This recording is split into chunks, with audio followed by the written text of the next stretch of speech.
Estamos retornando com o nosso Direto de Brasília, que é o jornalismo levado a sério através dos canais do Grupo KTV e também do nosso site www.diretodebrasilia.com.br e em todas as mídias sociais. Portanto, você não perde nunca nenhuma informação que é publicada aqui. Estamos entrevistando o professor Pedro Rezende, da Universidade de Brasília, da Ciência da Computação, e um dos grandes estudiosos da votação eletrônica no Brasil. Professor, foram feitos testes aqui no Brasil sobre as urnas e esta é a grande alegação de que ela é confiável, mas foram feitos testes à brasileira, porque foi feito um teste nos Estados Unidos, que eu gostaria que o senhor nos relatasse isso, em que ficou demonstrado que a urna de lá foi devassável. Como é que foi esse teste lá e como é que foi o daqui? O interessante é que a urna que foi testada sem restrições por um professor de Princeton num estúdio de TV durante 5 minutos nos Estados Unidos. 5 minutos? 5 minutos. Foi fabricada pela mesma fornecedora das urnas do TSE, há 7 licitações, o mesmo fornecedor é a empresa Diebold. É o mesmo modelo de urna que foi testado pelo professor Haldeman no estúdio de TV nos Estados Unidos.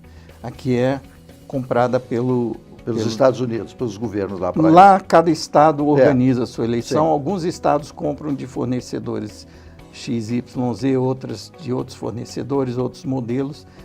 Cada estado tem autonomia para escolher o seu modelo de sistema de votação.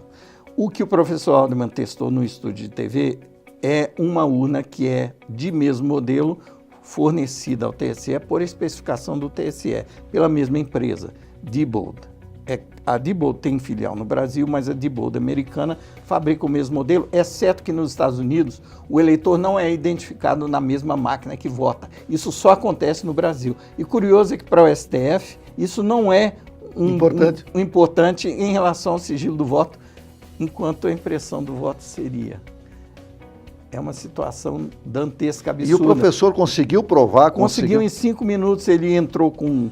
ele inseriu código malicioso na urna, usando o mesmo meio que são os flash de carga, onde vão os programas que fazem a máquina funcionar para aquela eleição, e através desse acesso ele alterou o software que está rodando na urna para desviar votos conforme eles eram digitados. Como o programa era curto, ele inseriu 3 ou 4 votos, né, na frente das câmeras e depois mandou a urna apurar e mostrou como é que o resultado não batia com o que ele tinha digitado.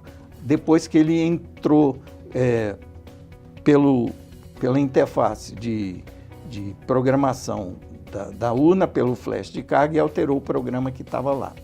Os testes que são feitos no Brasil, por iniciativa do TSE, são feitos em situações muito mais restritivas do que se o pesquisador pudesse ter acesso completo ao sistema e à urna, né? Como, por exemplo, de 2017, em que o professor Diego Aranha, que liderou a mesma equipe que mostrou em 2012 que era possível reconstituir a ordem dos votos e, portanto, com o log, com a informação adicional do arquivo de log da votação, identificar em qual voto foi inserido em cada momento durante a votação, a partir dos dados que a urna produz como resultado, né? A partir dos dados normais, sem interferir no software da urna, era possível reconstituir a sequência de votos. Se você souber a hora em que um eleitor votou, você saberia identificar o voto dele, porque na maneira como ele atacou a urna, era possível reconstituir a sequência dos votos. Então ele comprovou? Ele comprovou isso em 2012. Em 2017, ele mostrou que era possível não só fazer isso, mas também alterar as mensagens que eram mostradas para os eleitores. Se você pode alterar uma mensagem que é mostrada para o eleitor,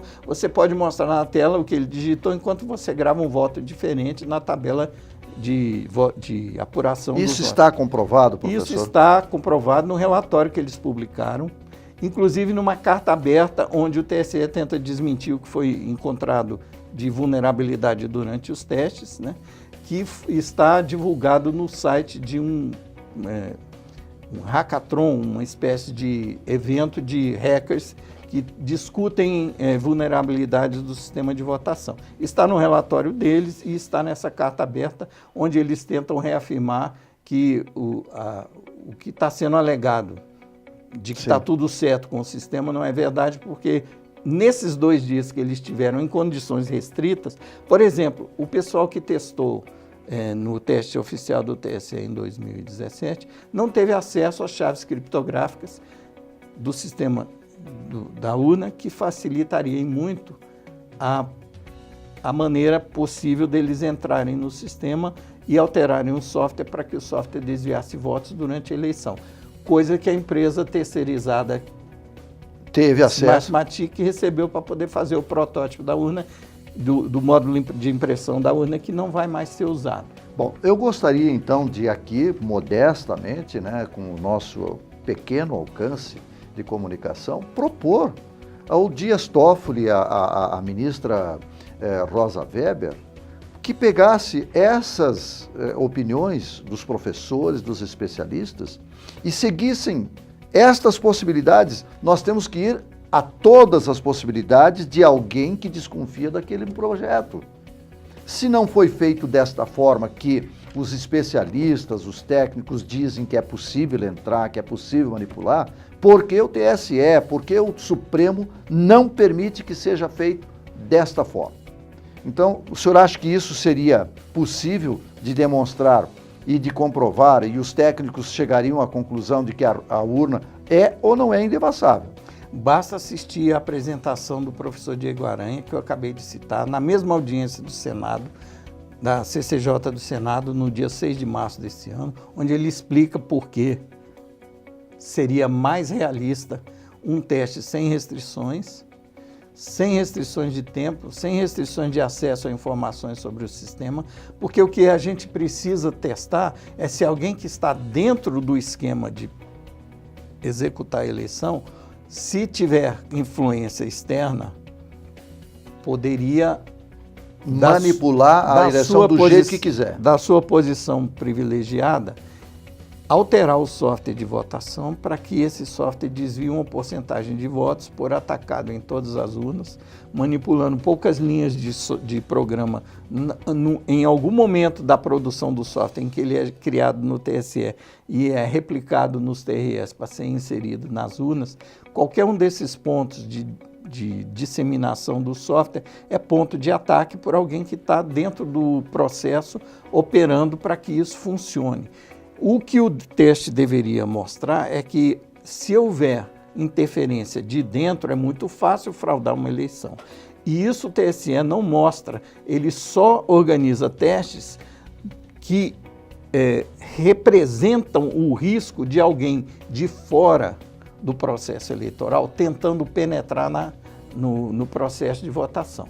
Bem, isso aí não reflete a situação política de um sistema de votação onde quem opera pode ter interesse em prejudicar ou favorecer determinada candidatura.